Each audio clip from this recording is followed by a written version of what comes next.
How will we whitewash this beautiful stone fireplace? That's not only right here, but it's up here as well. That's what this is all going to be about, guys. We're going to walk you through the process of adding this awesome, beautiful new whitewash look to this stone fireplace to refresh it and bring a whole new dynamic to this room.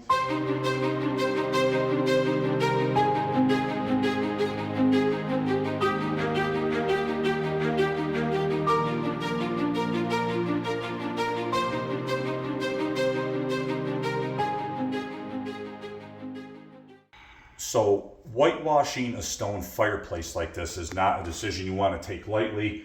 You definitely want to make sure you are fully committed to doing a project like this, because once you get the whitewash or paint on stone, there are no practical or efficient ways to easily clean it off. So it's something you want to really make sure that you're committed to.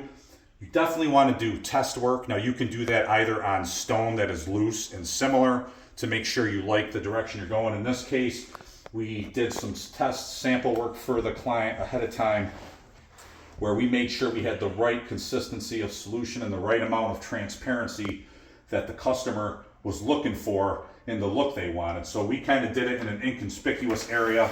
We started, when you're doing sample work, you always want to start with a more transparent solution. You can always add more paint. It's a lot easier to add more opaqueness and depth than it is to go too heavy at first and then try to pull that back. So we were able to pretty quickly get a really good type of look that the customer was looking for. What they would like to see is more pronounced, pull the camera over here, Colin.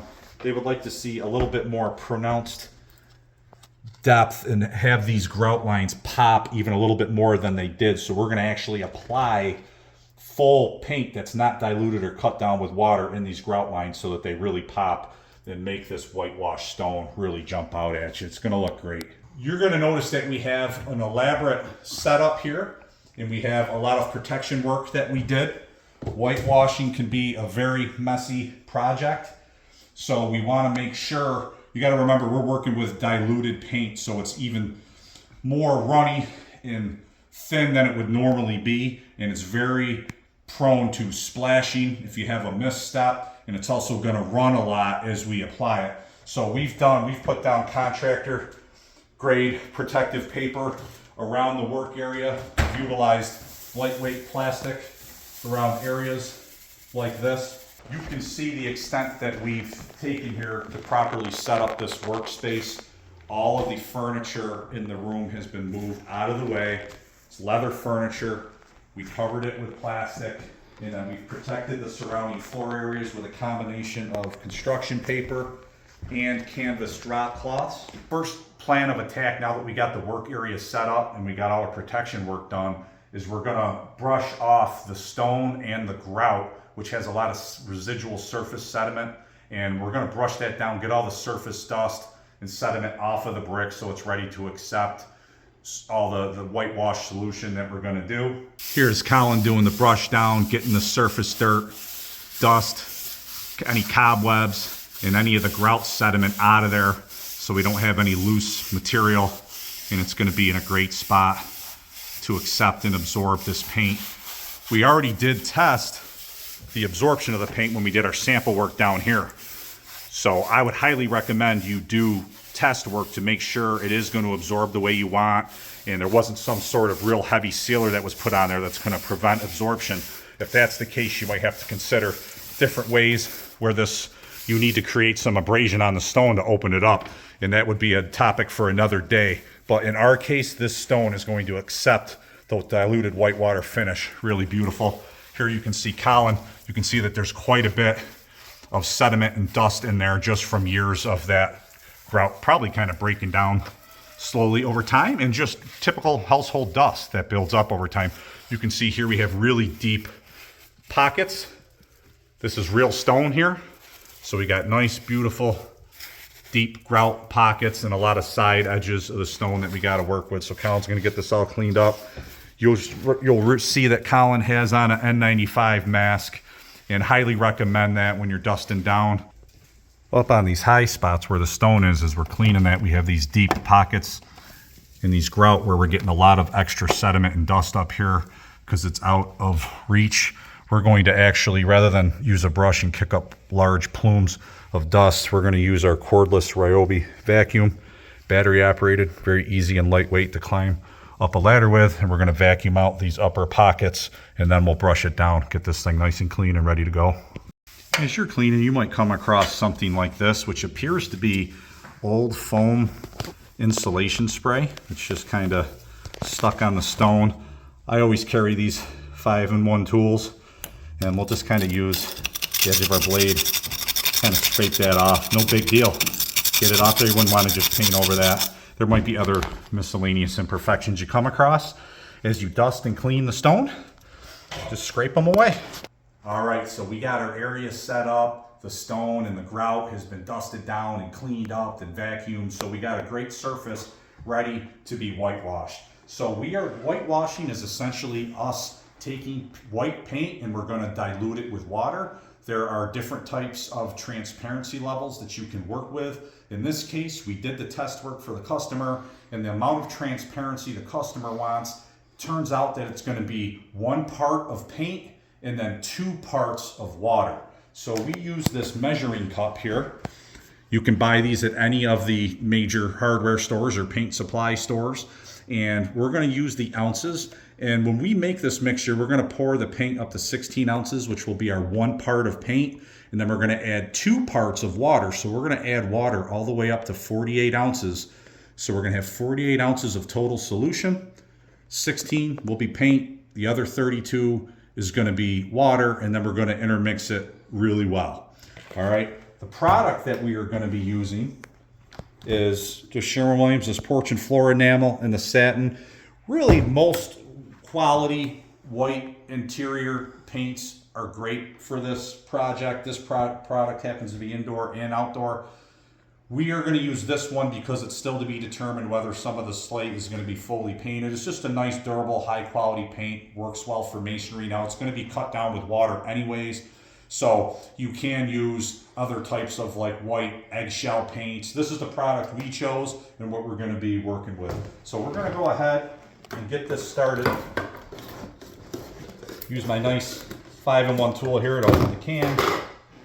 And again, I like to get nice and low. I want to be as accurate as possible with these measurements. And as I dump this in, get it up to that 16 ounce mark.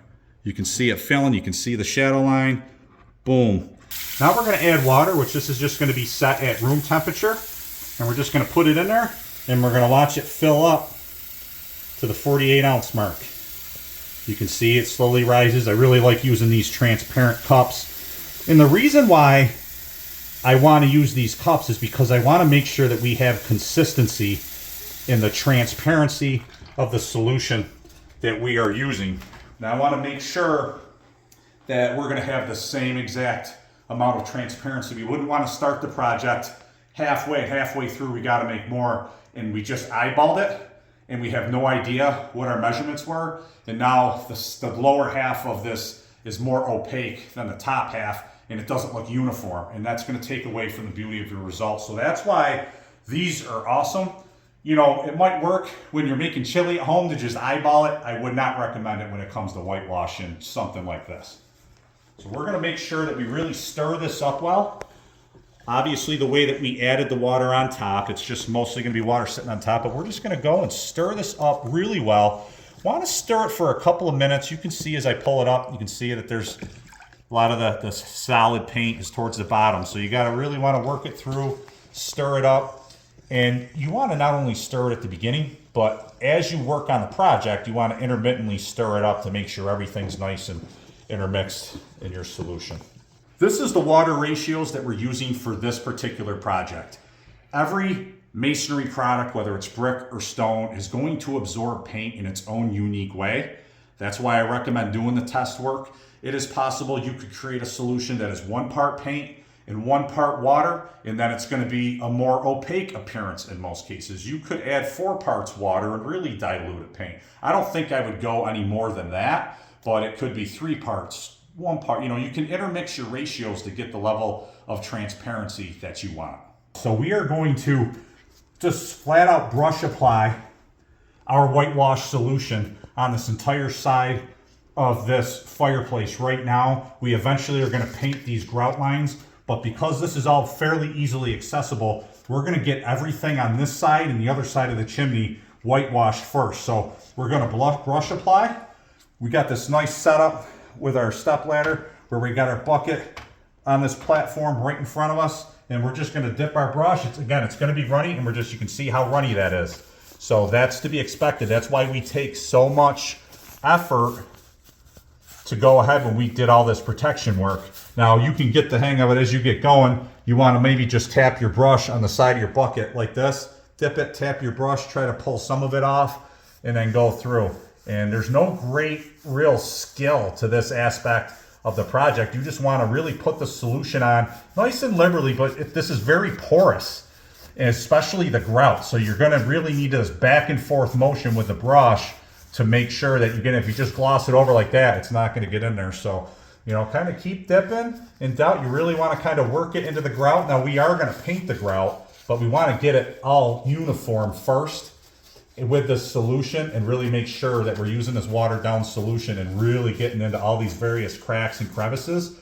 Part of this, there will be certain gaps and things that might even be impossible to get into, but that's going to be fine. That's going to look awesome because it's just going to be shadow lines, and that's going to be a part of this kind of really cool rustic look that we're doing. One thing you really want to start, you'll notice I'm starting at the top of this side. Don't be the lazy guy that starts at the bottom because it's easier. We want to go top down because, again, part of the reason is all of this running and dripping that we're getting. We have drips that are coming down here. As we work our way down, then we're going to pick these up and make sure that we don't have any real heavy solid color anomalies in here in our solution. What we're going to do is we're going to work in kind of a section of about, maybe 1/4 at a time. We're going to give this solution some time to penetrate and soak into the stone, but we are going to rag this off.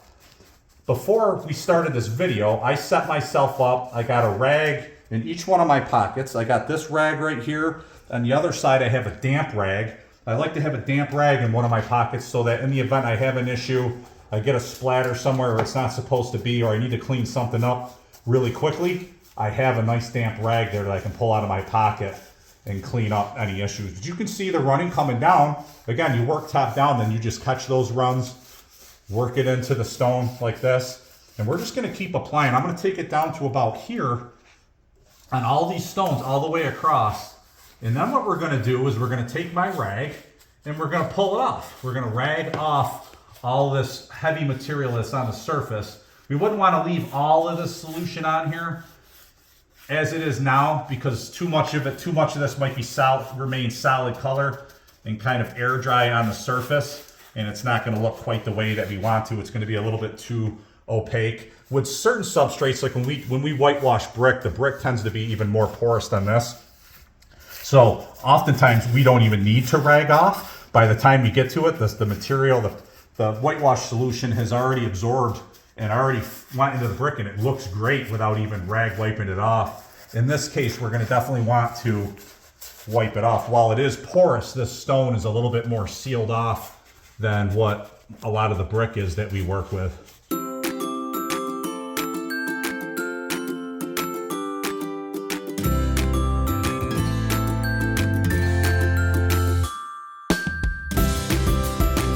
All right, so we got this upper section has been completely coated in our whitewash solution. Now we're gonna take this fresh, dry rag. This isn't the damp rag, this is just a nice dry rag, and we're gonna start pulling this material off the surface. And we've given it, just the same amount of time that we gave it to put it on. This has only been, a handful of minutes here to where we allowed the whitewash to soak in. And now we're gonna go through and we're gonna pull it off. All this stuff on the surface. We're not going to pull it off the grout because the grout's going to get painted anyways. But all this, the surface stone, and wherever there are really heavy areas. Let me see this real quick, Colin.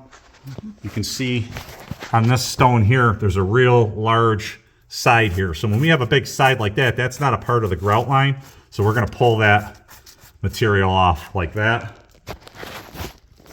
This client wants to add this kind of bright appearance, but doesn't want to completely pull off, or I mean, wants to see a lot of the stone.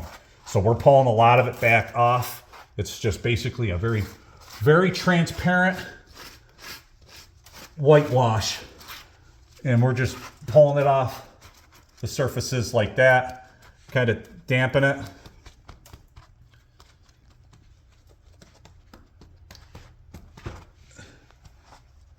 If we get anything around some corners like this, we'll pull that off.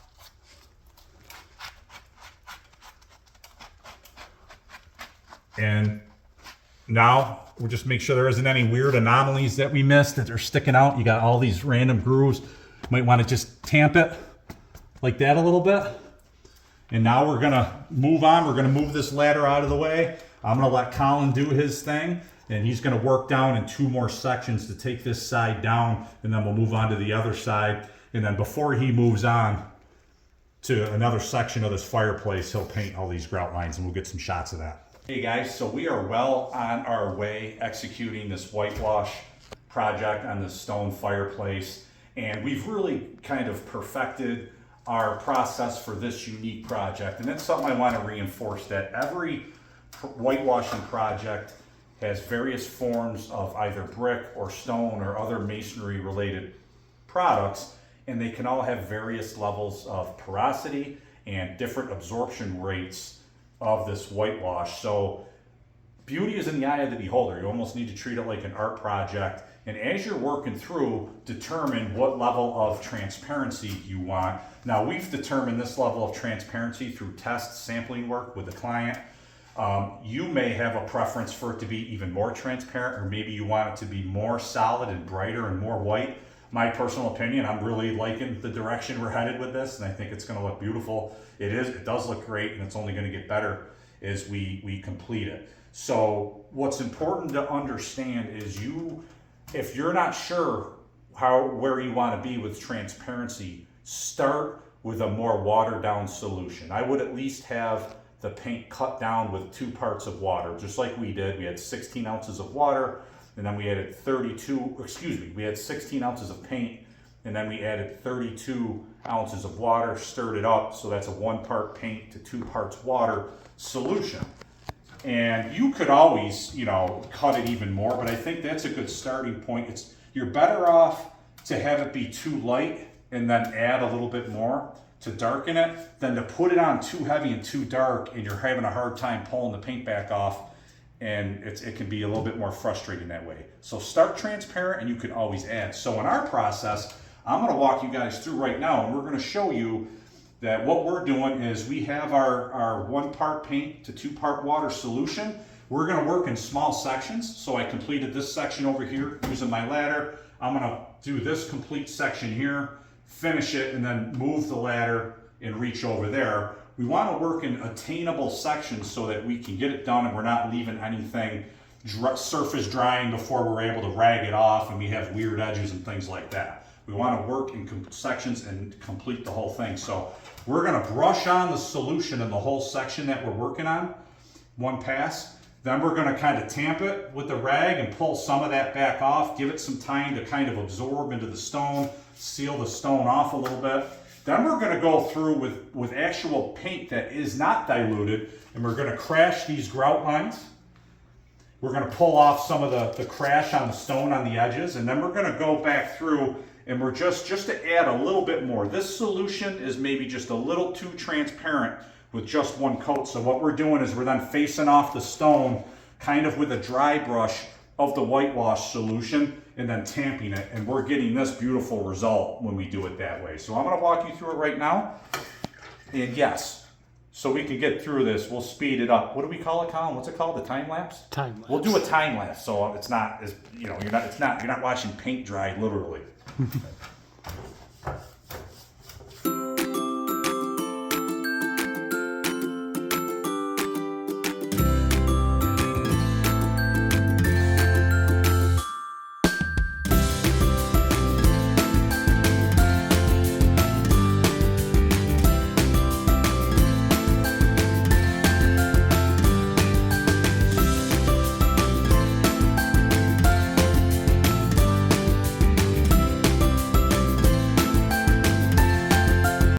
right, so we brushed on our initial coating, kind of soaking in a little bit. Now we're just gonna pull off a lot of this heavy surface coating, like that, kind of, you know, you can pull out, you don't even want to pull too much off, but if there's any weird heavies or drips, you know, definitely get them, kind of tamp it like that. And then it's going to continue to absorb a little bit. And I think once it kind of finishes its absorption process, that's where I think it might just, see, we're taking off quite a bit there. But I want to make sure that we're not having any of these heavy surface runs and pits. We've got good absorption in the stone. We've sealed off some of the porosity of the rock. And it's so this first coat, I think, really does a great job of doing that. Tamp it, we're keeping the runs down. It's probably, you know, I think it's just a little too light if we were to just stop there. Now, somebody might disagree. If you really want it very subtle, you could just do this and be done with it. If you like the subtlety of the grout, you could do that. If you like how that looks, and be absolutely done. This client wants a little bit more pronounced grout lines. So what we're doing now, plus I think that with these pronounced grout lines, I think this would be a little too light. So what we're gonna do now is we're gonna paint these grout lines. Now, how I'm doing it, you could go get a smaller brush, get an art brush, and try to finely cut all this like you're cutting walls. But the beauty of this is we already have a bunch of unique, different, jagged rock edges, grout lines, and pits all over the place. So what we're doing is we're actually just gonna flat out crash this grout, and we're not going to worry about the fact that we're spilling onto the rock a little bit, because we're going to pull that back off. So we're going to kind of blow this up like that, really. And this is not the solution. This is the paint without it being diluted. This is the paint that we're using from the can. Pour it in here. I know I'm using the measuring bucket, but in this case we just poured it in. We did not put any water in here, and we are just blowing up these grout lines. It also allows us to be pretty efficient. We got a lot of surface area to cover. If we were trying to cut this thing clean with an art brush or something, I hope you have a whole week to get this job done, because that would take forever. And quite frankly, it's just not necessary when we're trying to get the type of look that we're getting here. But you can see, like, I'm just this is a 2.5 inch brush. I mean, you could use maybe like a 2-inch brush. Could also be ideal for something like this. It might cut down on the extent that we're tagging the rock. But again, we're gonna pull all of that off there. And this is why it's important to work in small sections, because we wouldn't want to get too far ahead of ourselves with doing this.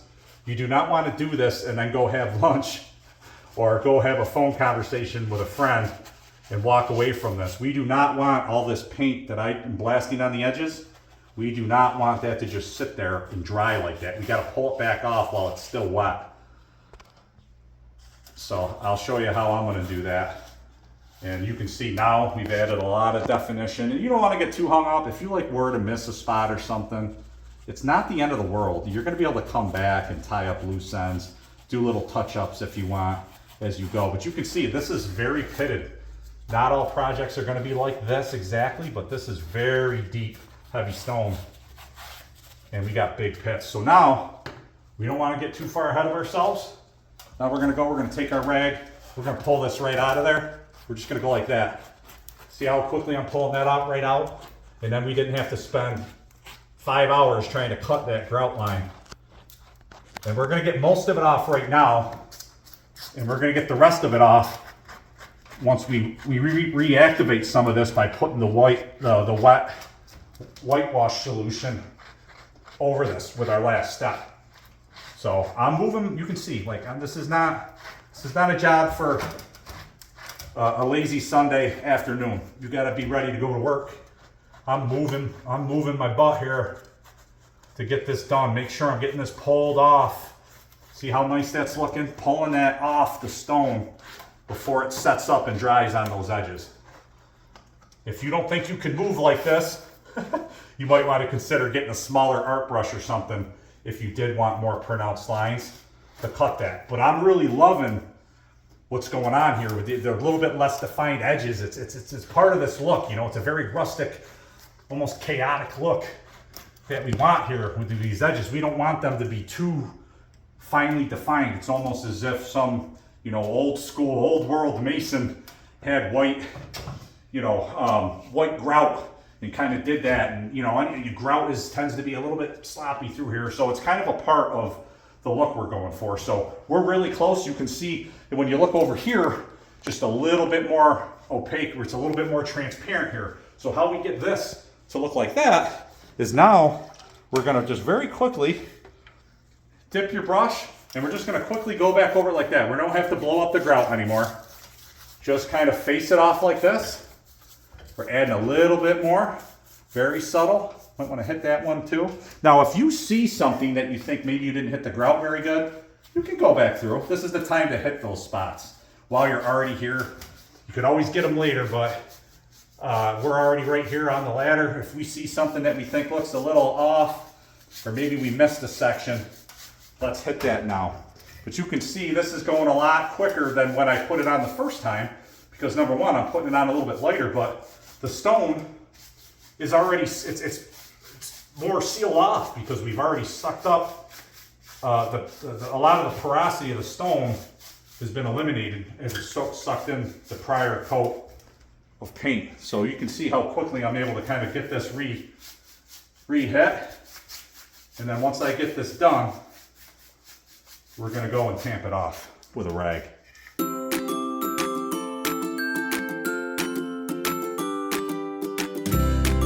We got that on there. Now our final step. See, we wanna make sure obviously we pull off those ones. We're just tamping it. Now we're gonna go back through and just tamp it gently. You don't want to really drag the rag on it because then you're going to probably pull off too much. And we're just going to tamp this through. Make sure we certainly don't want runs, heavy runs. But other than that, I mean, just kind of use your judgment. What do you think looks good? You know, if you feel like you took so too much off in a certain area, okay, not the end of the world. You put a little bit more back on. But you can kind of see what we're doing here. That's it. Now, before I maybe move my ladder, Colin, let me see it. I'm going to take this camera for a minute. And it might be something like this, like right in here. I'm like, I want to get more paint in there. So I'll look over my work and something like that. Okay, well, no big deal. Let me grab my brush, touch it up. All right, boom, boom, boom, blowing that up. All right, and then I don't want to just walk away now because now we kind of got some heavies on that edge. Tamp that rag. How nice that looks, man. This is really turning out nice. So that's our application process. We're gonna get going on this. Me and Colin got to get our butts to work and knock this out. We'll be sure to show you the final results when we're all done.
I hope you enjoyed the video, and don't forget to follow us on social media and subscribe to our YouTube page for more paint tips, training, project inspiration, and one-of-a-kind painter comedy.